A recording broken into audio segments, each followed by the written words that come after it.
Shut up and sit down.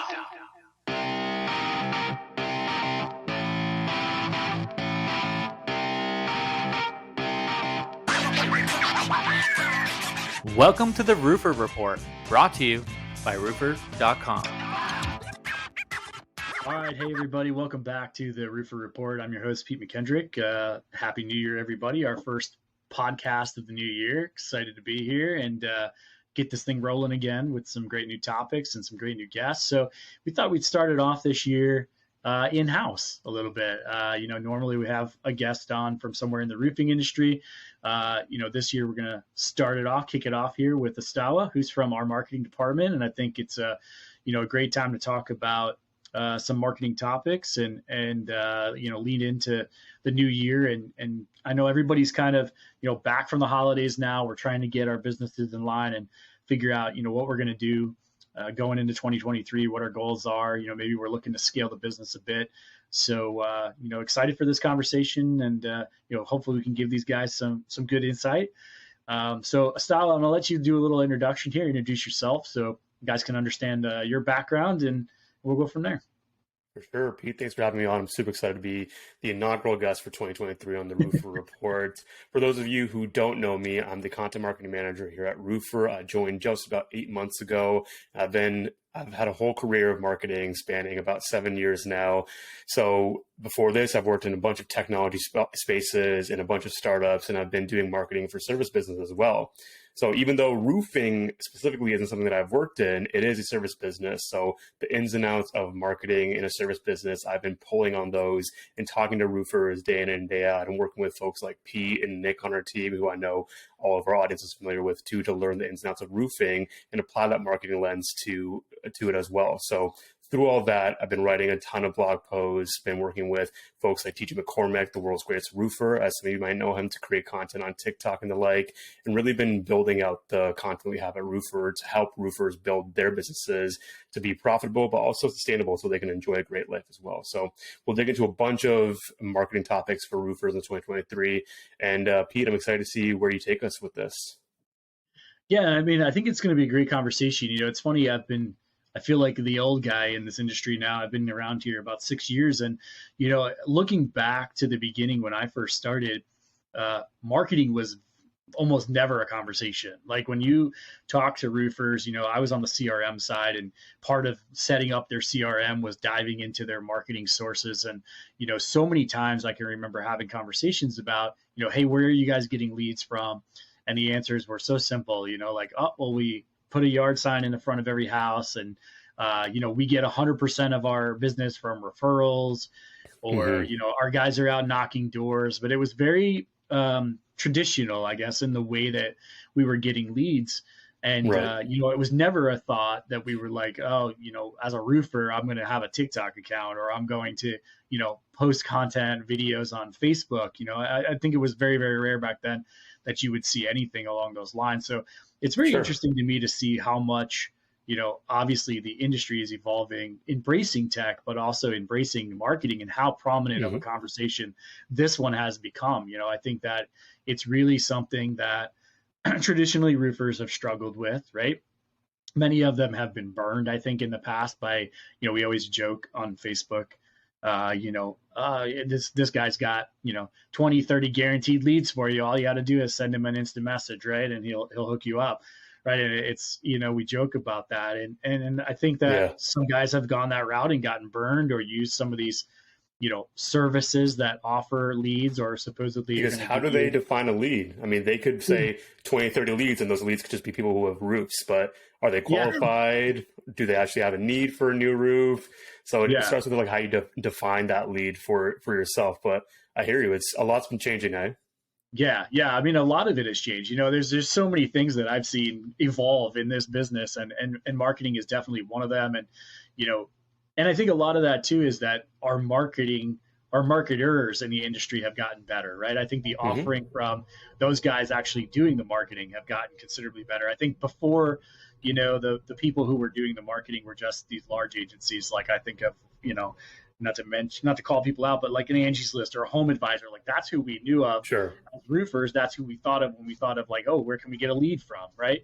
We didn't think of a smaller marketing company. And the guys who had the forethought to go that route, kind of got ahead of the curve. So I think now the conversation has become so prominent that I think it's a major part of planning for roofers is, okay, we have to really allot some time and thought and budget to marketing, right? Otherwise, we're going to get left behind. We can't just rely on the referral anymore. So, and I think that's why, this leads into being a great conversation, because I think that this year going into 2023 is probably going to be one of the, I don't want to say the year of the marketer, but it really is. I think that it's the year that marketing is going to be really focused on by a lot of roofers, and it's going to really set apart the roofers who are going to successfully scale and the roofers who are going to struggle, who don't necessarily adopt it. So, I think, like, what is your take on, you've only been in, like you said, you've only really been in roofing about 8 months, but obviously you've gotten a glimpse into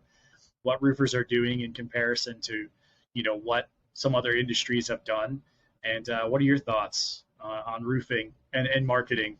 It's a really interesting time, and I want to start with my timeline of being in roofing as only 8 months, because I too feel that way of like, oh, I'm an imposter, and why would folks listen to me if I've only spent 8 months in this industry without ever having stepped foot on a roof? But the advantage that I think I bring, and the unique perspective I think that I bring into this industry, which folks like you and the rest of the people on our team have found so valuable, is that coming in as an outsider, someone with fresh eyes, I'm able to see it in a way that people don't when they've gotten used to doing things the way we've always done it, quote unquote, right? So I want to start with that piece about referrals that you began with, about folks just putting signs on lawns of jobs they've done and relying on referrals for 100% of the leads coming in.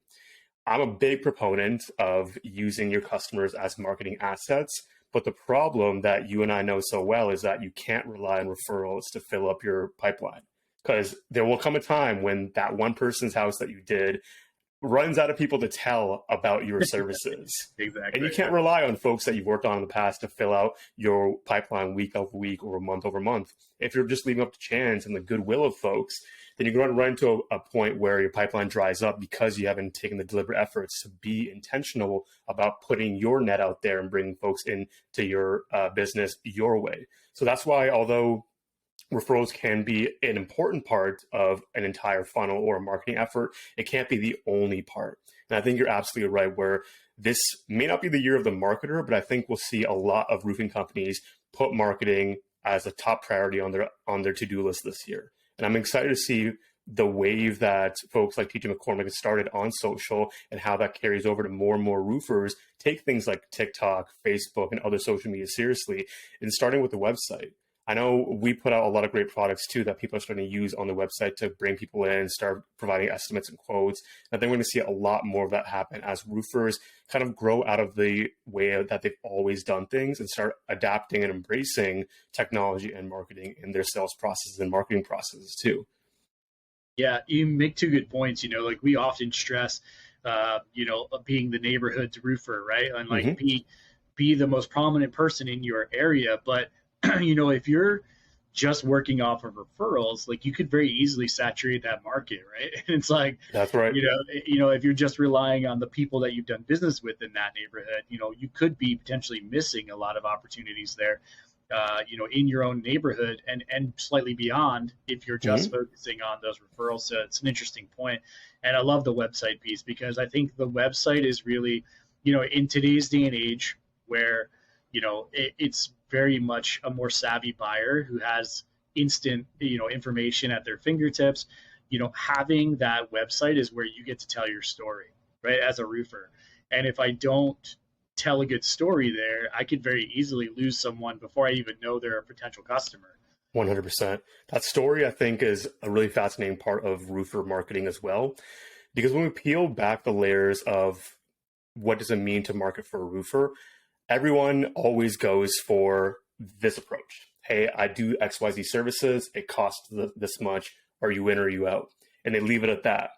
And that's okay. But the problem with competing on price is that it's a race to the bottom.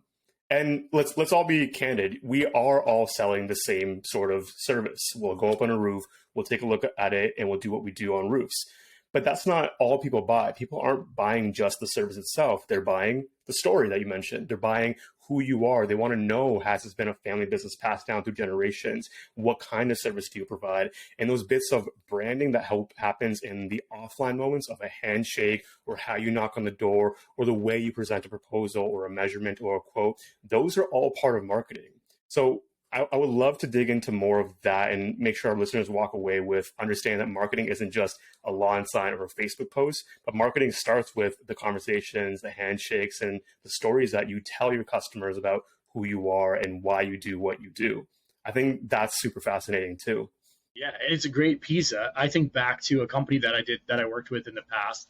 They've been around for a long time. A company's called Bachman's Roofing. They're out of Pennsylvania, and I remember them being very high priced, right? Like they're one of the more higher priced roofers in their market. And I said to them, how are you guys so successful being priced the way you're priced? Do you guys not come off your price? And they said, no, we own it. We own that price. Like we go into a job and a customer says to us, well, why are you the highest price quote that we got? They explain to them why. We're better because we install better materials. We offer better quality service. We have a better crew. We have our own crews. Like we Right. do this, we do this. Like here's all the reasons why we're better and what's justifying that price, rather than saying like, oh, you don't like the price, let me just race you to the bottom, right? Like let me just You lose a bit of respect that way too. Yeah, exactly. And that's what they Yeah. said. They said, like we've built this business on like a respect model and our street credibility, by saying like, hey, yeah, we're not the cheapest price in town. Like we're not the cheapest show in town, but there's a reason for it. Like we're not cheap because we're better. That's why we're not cheap. Right. And I think the word, the word that they act on is reputation, right? Absolutely. And them owning that was probably like, it was a real eye opener for me, because I think, like you said, traditionally the thought is like, hey, here's what I can do it for, right? Like that's Right. my marketing, like I'm offering these services for this price. Oh, but if you don't like that price, let me see what I can do to potentially compete on price, right? Slippery It's slope. not, it's not the best approach. And it was very eye opening for me when they said that and said, like, hey, we don't budge on price. We justify the price. And it's a completely different approach, I think, than a lot of guys have. And it's a very smart approach, because then it, like you said, it builds you a great reputation to say like, hey, we stand by our offering and we stand by our price because we can prove it. Like we can prove that, we deserve to get paid that. And, that was really interesting. And it plays right into like what you said. And I bet you would say that their customers love them and are probably loyal to them year over year, right? Oh yeah. I mean, they have, they're literally in this very small area of Pennsylvania and have built a gigantic business, a very, very good, solid business there. And in an area that you would never expect it, because they built such an incredible reputation out there. And that's what I would love the roofers listening to take away from a story like that, from an example of Bachman's. Because marketing, I totally get that marketing can have a slimy connotation to it. It can seem like you're persuading folks to pay more for something they can get cheaper, or part with their money in a way where they feel deceived. But if you flip the script a little bit and look at marketing simply as managing your reputation and how your neighbors see you, I think you'd be a lot more invested in it, not just financially, but emotionally and energy-wise too, to spend more time on marketing. Marketing is about, how do the folks in your neighborhood see you? Who do they think of when they have a leak in their roof? Are you the first people they think of? Why? And if you are, that's a big sign of them trusting you and you having a great reputation in your neighborhood. So if roofers can start to look at marketing more as, how am I seen in my market and why would people come to me when they can go to someone else for cheaper? That's when you start to really make strides in your marketing. And I want roofers to walk away with that and understand that the way they, again, shake hands, the way they introduce themselves, and the way they talk about themselves too, the story they tell, is all a part of their marketing. It's not just about a Facebook post or running an ad or hanging door hangers. It's about who you are and the story you tell folks about your business. That's all marketing. Yeah. And I think along those lines, I want to go back kind of to something that you said of, just relying on that yard sign or something like that. I think visibility is a big piece, right? Like I think of my town here, right? And we have a roofer here who is the prominent roofer by far, that, like if you were to ask somebody who's a roofer in town, I guarantee you probably 8 times out of 10, his name's going to come up. And I think that a lot of it, I don't see him running a lot of Facebook ads or things like that. But what I do see is I see him a lot. I see his signs a lot. I see his trucks a lot. I see, him working on roofs a lot, right? So it's just a visibility thing. And I think that, it speaks to kind of what you said, like, let's not rely on just that yard sign, running other things, right? Adding other things to the funnel, whether that be Facebook ads or whatever the case may be. I think just having multiple avenues of visibility and allowing, that consumer to see you multiple times, I think it makes you more prominent, right? It makes you more top of mind. It also makes it easier for them to trust you, because let's say you do have a bunch of lawn signs up across the neighborhood. So when you do have that happening in specific areas and then you go door knocking or you go cold calling, the homeowner on the other end of the line might not need roofing services, but they'll pick it up and be like, oh yeah, I've seen your signs in the neighborhood.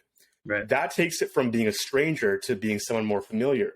But if the opposite occasion occurred where they had no signs or no signage whatsoever in the neighborhood and they called someone, that homeowner would say, I've never heard of you and I don't need your services. Right. Or hang up right away without doing that courtesy. So what's important there, Pete, to take away is having those pieces up, whether it's on Facebook, online, or in real life in the form of lawn signs or door hangers, is all about being present. And that presence over time builds you trust and opens the door. It's like when you go to a cocktail party, if you just show up and try to butt into a conversation full of strangers, you're going to get shunned and people won't be welcoming. But if you hang around the circles, listen in, look for an opening to come in with a thoughtful response or a thoughtful question, then the circle opens up to you for you to bring your shoulders in with the folks that you just met. So approaching marketing like a cocktail party is also a great way to think about how do you help the neighborhood become familiarized with you before you start knocking on doors. And when you do go knock on doors, it'll make your time doing so a lot more friendly, because you'll get much less doors slammed in your face when you're doing that. I love it. Yeah. And that brings us to a good point, the knocking on doors part, right? Because I think that, a lot of times, I know, like in Facebook groups, right, you'll see people ask questions. Oh, I'm a new roofer. How do I get out there and get some leads? And everybody says, put on your shoes, go knock some doors, right? Like, we think of that as being something that you do when you're first starting out. And then once you're, established, then you can move away from knocking doors. But, I see a lot of successful roofers. I think of the TC Backer guys right now that are still out there. That's a very big, successful company that's still out there every day hustling, knocking doors, right? And I think that, they're finding a lot of success in it, and I think that, it's something that, like you said, ultimately at the end of the day, like, it's still a big part of it, right? That's still, selling a roof and getting yourself out there and getting, that visibility and getting that recognition that oh, I feel comfortable with this guy. I trust him. Right. I've seen his signs. Right. But the door knocking piece, I think, is still a big piece. I don't think you can forego the basics. I think marketing is a stack. It's a stack of activities. It's a stack of tactics. It's a stack of skills. You should never, ever be doing just one thing. There is no silver bullet or magic bullet for your marketing efforts. They all work in tandem. It's like if you're riding a bike, you have to be pedaling both ends, and you can't just, forgo one end and hope that you keep coasting the entire way. You need to do the door knocking in tandem with social media, in tandem with ads. But that's not to say that when you start out, you have to do everything. One question that a lot of roofers and people in the service industry in general ask is, where should I start? Do I have to do all of the social medias all at once? Do I have to do everything all at once? And the answer to that is no.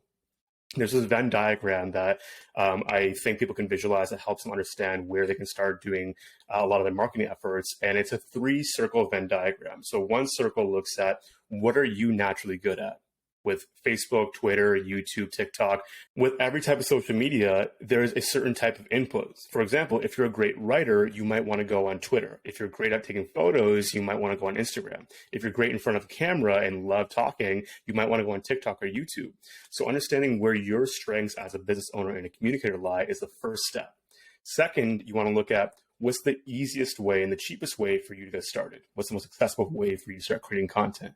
It might be expensive for you to upgrade your camera or go buy a new laptop, but if you have a phone that you can start making videos on, or a keyboard on your phone that you can use to start writing posts, that might be the cheapest way for you to get started. And then third, you always want to be fishing where the fish are. So what that looks like is, where are the homeowners or the customers you want to work with spending time online? In your neighborhood, do they spend more time on Twitter or on Facebook? Do they have like an HOA neighborhood group that you can go on? Is there like a buy, sell marketplace that you can promote on? And the intersection of those three circles of where do people hang out, what are you good at, and what's the cheapest for you to get started with, that intersection is where you want to start marketing.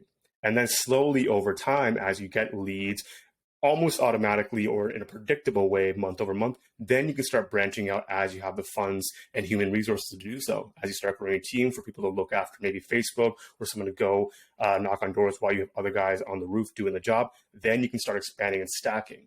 But marketing is kind of like a Jenga tower. If you start pulling out too many bricks, if you stop doing door knocking, you stop doing Facebook, that whole thing will get wobbly, and eventually there'll be one piece you pull out that makes the whole thing collapse. So like Jenga, you also have to build it up slowly. And then once it's structured properly, be careful about what you take out and be thoughtful about reducing efforts only in the places where it doesn't make sense for you to do so anymore. So that approach of like that Venn diagram and the Jenga tower, I think is a good visual for people to think about. What do you think, Pete? Oh, absolutely. I love that approach because I think in our mind, as roofers, we think, oh, if I start posting on Facebook, I can replace door knocking or I can replace yard side. You know what I mean? Like I can replace something that I was able to a degree, but it's up to your own discretion to understand and have your thumb on the pulse of like, how much can I reduce it by? And it won't be the same for everyone, right? Ty Backer may be door knocking at a certain volume because of maybe who he's selling to, the neighborhood he's in, but maybe Bachman doesn't have to do as much because of, again, where they're selling and who they're selling to, their pricing. There's a lot of individual and unique factors to the business that can get factored into what does your marketing stack look like. Sure. So let's talk a little bit about content, right? So let's say I'm a roofer, right? And I'm going to produce content. Maybe I'm on, I decide I'm going to write some blog posts, or maybe I am going to get in front of the camera.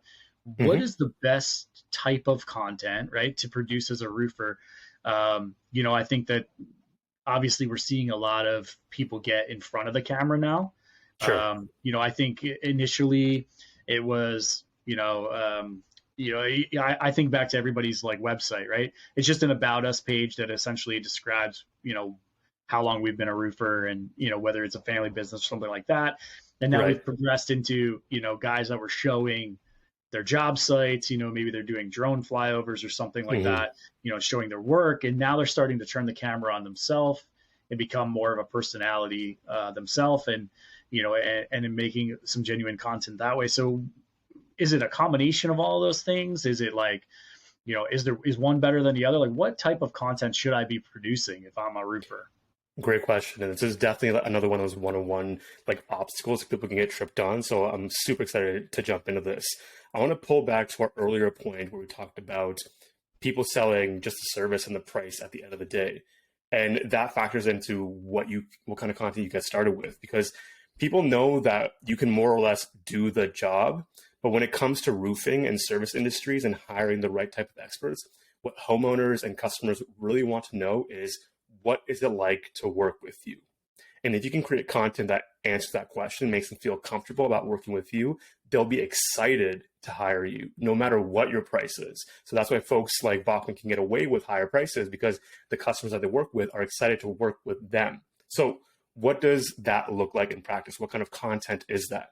Content like that looks like, hey, we just did this project. Maybe you turn the camera to yourself and talk about, hey, we did this project, but also walk the viewer and potential customers through who are the homeowners? How did you meet them? How did they find you? Why did they choose you over the competition? And how did you kind of help educate them along the way to understand what they really need?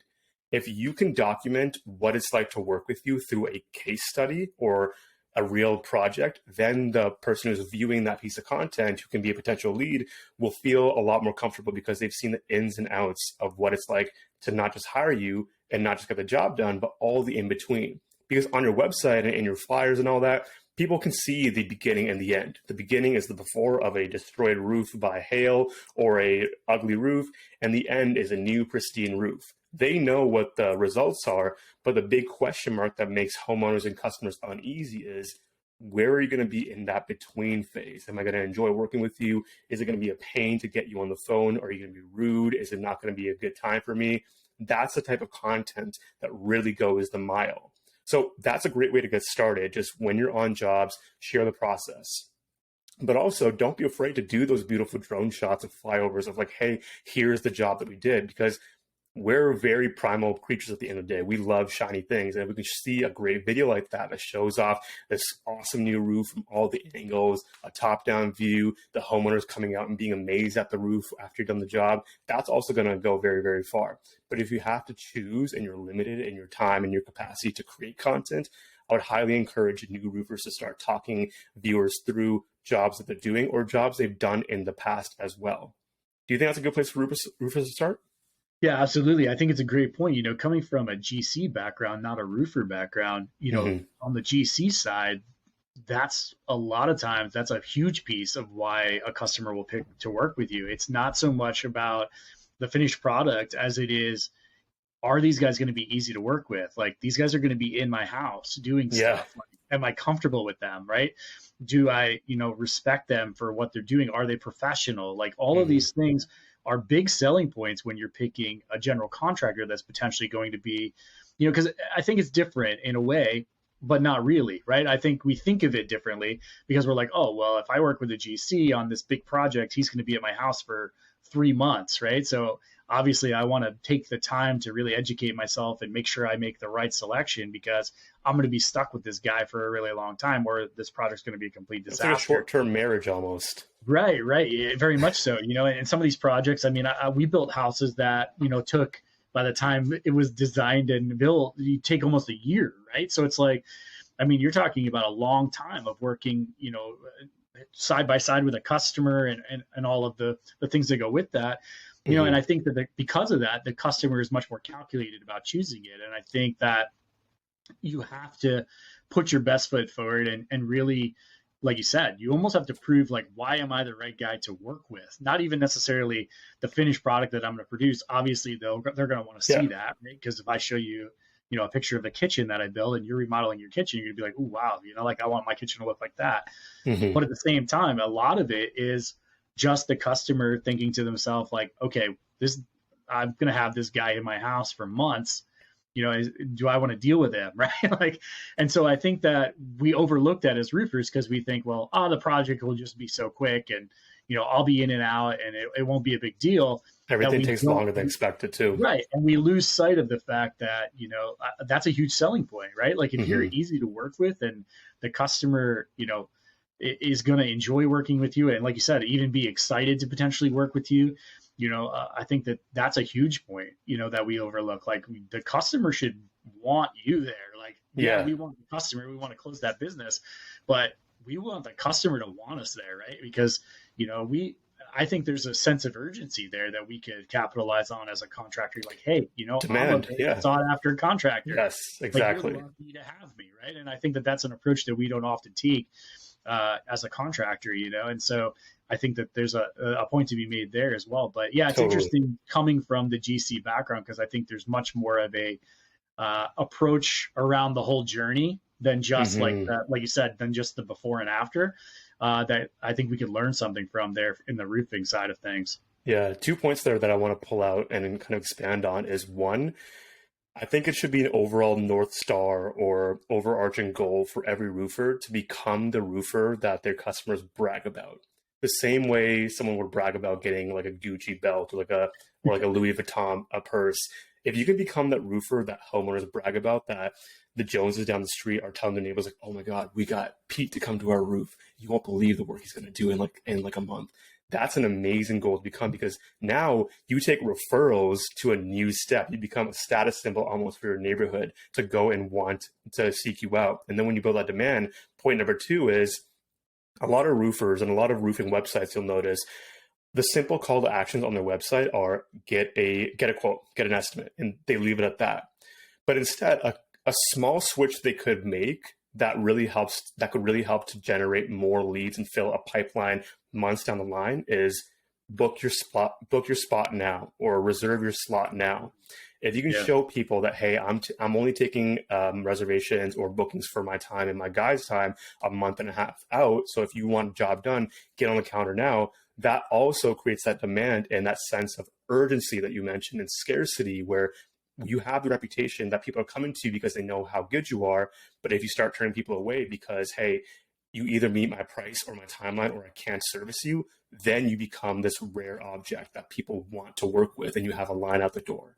So you move away from being the emergency roofer that people call when something happens to being the roofer that people line up for because they want to work with you and they're excited to do so. So those are 2 points that I think roofers can start to kind of strive towards as like an end goal or a place they would like to be. Yeah, I love it because I think, some of these markets have gotten so competitive too that it's a great way to stand out, right? Like it's a great way to say like, hey, we own being this like sought after roofer. Like we're the high end guy that everybody wants to work with, as opposed to, hey, we're just another guy out here, quoting. Yeah. Another guy knocking doors and quoting. Like you're just going to throw our quote in the stack, right? So yeah. I love the idea of really standing out and really pushing the journey and being like, hey, this is why you want to work with us. And, like you said, kind of pushing that sense of urgency that, hey, this is not only why you want to work with us, but here's your chance to work with us, while we're here, because, once we go down the road, like you may lose us to somebody else. Right. That's right. I think another really cool way of looking at it too is every city has neighborhoods of different statuses or different statures. Like in Toronto, for example, the roofer that serves the luxury homes, the $5 million, $10 million homes in like the Bridle Path area, they're not going to be the same roofers that work on or prioritize the roofs that are in like a junction area or a Roncesvalles or a area that's a little lower income or lower house value.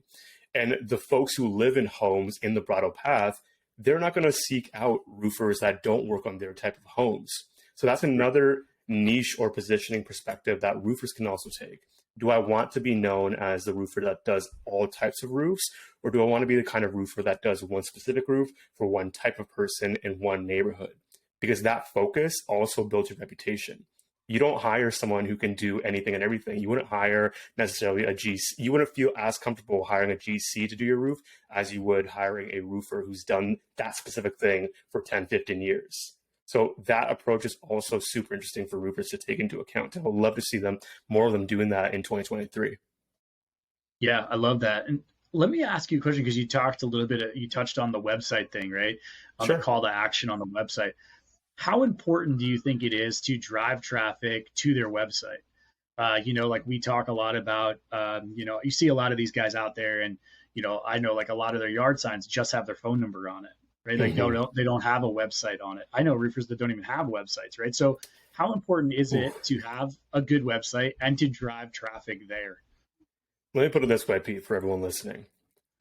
Your website is the salesperson that never sleeps. If you only have your phone number on a lawn sign or no website at all, you can only handle so many calls at one time. If you got 3 calls coming in at once and you're that lucky to be in that demand, you're going to lose out on 2 potential leads because you can only pick up 1 call. But if you have a website that's working for you around the clock, that website can work on a one-to-many approach, whereas you or your salesperson can only work on a one-to-one approach.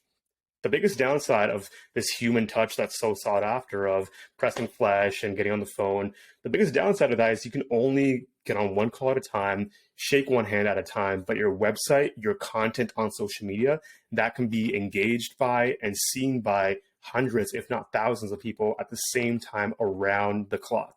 So for folks that don't have a website, make that your 2023 resolution to get a damn website for your roofing business. When you have that, well, I was just going to say, it speaks to how important the content on that website is, totally. And how important it is to have that website set up correctly. Because, you see all kinds, right? Like you see websites, and this not just in the roofing business. I see, businesses all the time that I look up, and sometimes you're blown away by their website and think, wow, this website is fantastic. Like these guys obviously have it going on, right? And then other times you log into their website, especially nowadays when you are logging into so many websites from your phone, right? Yeah. If it looks sloppy because it's not even like a phone-friendly version of that website potentially, like that's a turnoff, right? As a potential customer, right?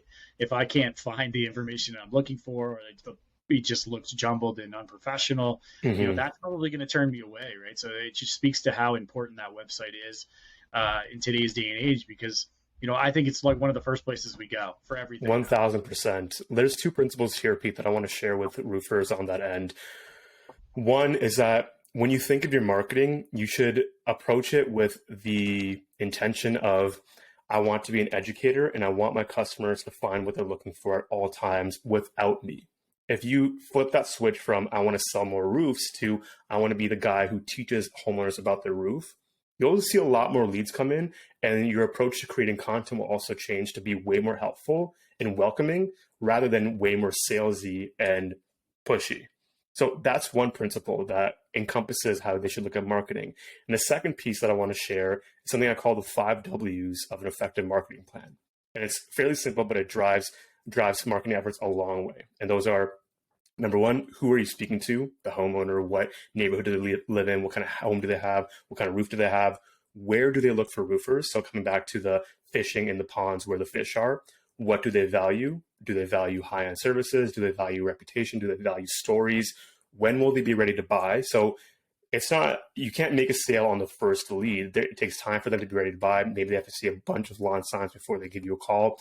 And when they are ready to buy, why should you be the one they buy from? So they can go anywhere for a cheaper price or the same service. But what makes you stand out to be the person that they engage with for their roofing service? So those 5 Ws, if anyone listening takes away one thing, it's that. I want it to be that for our roofers. Those 5 Ws of an effective marketing plan, just that alone, when you're calling someone, door knocking, or creating Facebook posts, that line of thinking will take you so far in your marketing efforts, you won't ever look back to life before the 5 Ws. Well, you said something there that really kind of hit me, right? A marketing plan. How many roofers actually have a marketing plan? And is that something that, has been drastically overlooked by the roofers? It's like, hey, I'm sure we have sales goals, right? And I'm sure we have a plan around how we're going to execute production, but do we have a marketing plan in place for 2023? Like, have we thought that far ahead to say, hey, what can we do from a marketing standpoint? What are our goals? What are we hoping to accomplish? And then how we get there, right? Like, what's the goal? Like, is the goal to have a better website? Is the goal to have a website, right? Is the goal to have, are we going, going to be making posts on Facebook? Who's doing that? What is the content of those posts, right? Are we running ads? Like, who's coordinating those, right? So I think that's a very important point that you made there. Just saying, I caught that when you said marketing plan. I'm thinking, like, how many roofers really have a marketing plan? It's so important. How important is that? Yeah, like you said, like all these roofers more or less will have a plan for how they're going to fulfill jobs and get them done. But we talked about predictability of your pipeline and not relying on referrals.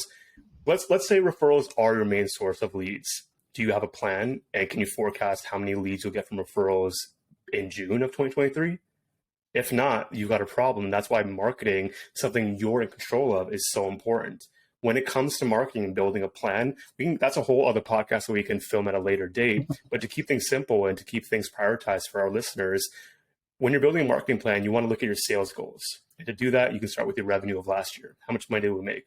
Do we want to make a bit more than that? Do we want to make a lot more than that? All right, to do so, last year, how many jobs did we have to do? And then you kind of work your way backwards and reverse engineer that number. If you look at the number of jobs you did, how many calls or doors did we have to knock on to land those jobs? All right, how many of those people said no?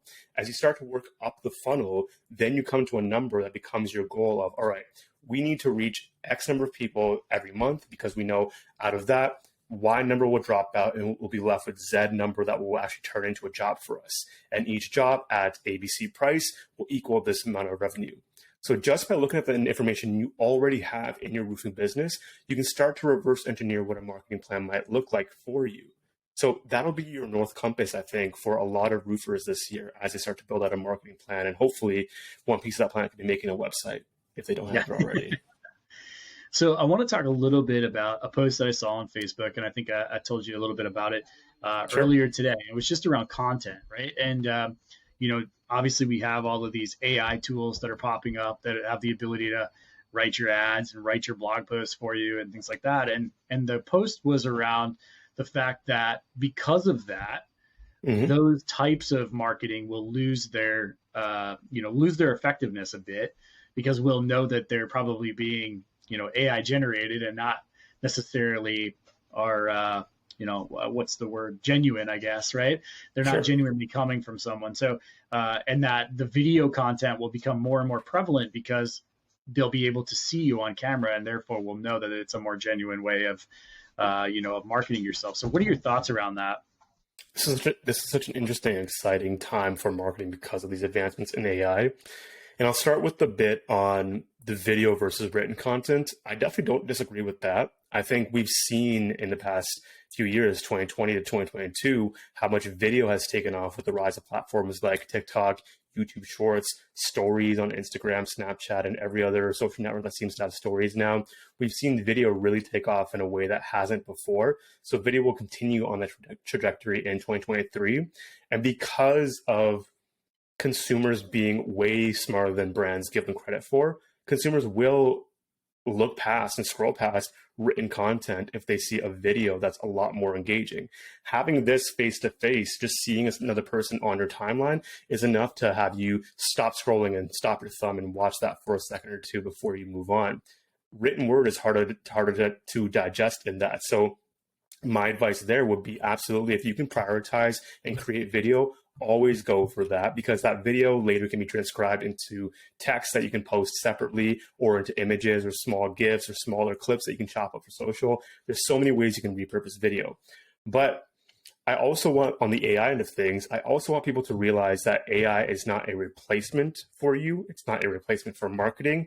It's more of a tool you can leverage to market faster and market more efficiently. Like, for example, a big phenomenon in AI that's taken off over the past few months is this tool called ChatGPT-3. And for folks who aren't familiar, it's essentially a chatbot that acts as a search engine on AI. So you can go to this chatbot, type in any prompt like, hey, give me 20 blog title posts for roofing content that I can post in the Dallas area. And it'll give you 20 ideas for posts you can write around that topic. That's an example of using it as a tool. So if you're stuck on generating ideas or you don't know what to talk about, use tools like AI, ChatGPT-3 to create those pieces for you so you can start off of something and you're not starting from scratch. So that's an example of using AI as a tool instead of a replacement. When we come back to telling your story and one of the reasons people want to work with you is what it's that process instead of just the end result. You can deliver the end result in so many cheap, shortcut kind of ways. But the way people work with you, that is something that can't be replaced by AI. So look at AI as a tool to augment what you already do or to refine what you do, but not to do your job for you. Yeah, it's a great insight on that, because I think that is something that is coming up, right? And how do we effectively use it? So I think that's great, man.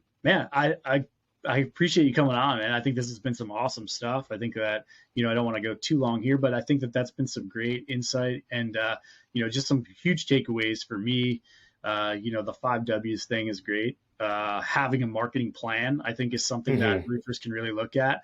Like we said, if you don't have a website, jump on it right away, right? But one of the things that really struck me is I think that from a marketing standpoint, we always think of the, marketing as like stepping stones. Oh, I'm going to door knock. And then once I get enough funding, I'm going to, hire an SEO guy, or I'm going to go here and do, Facebook marketing or Google ads, instead of building on itself. Right. And I think that that's a very, very important point that I think we don't often think about is, hey, maybe we keep the door knocking and we just, add another layer on top of that with our Facebook ads or our social posts or whatever the case may be, and then we can run some Google ads, and then we can do this, and then we can just keep adding and compounding, because it speaks to all those things that we talked about, like your reputation and your visibility and your trust factor, by having you everywhere, right? As opposed to kind of like the Jenga idea of, hey, pull this one out and replace it with this one, eventually that whole thing's going to crumble on you. So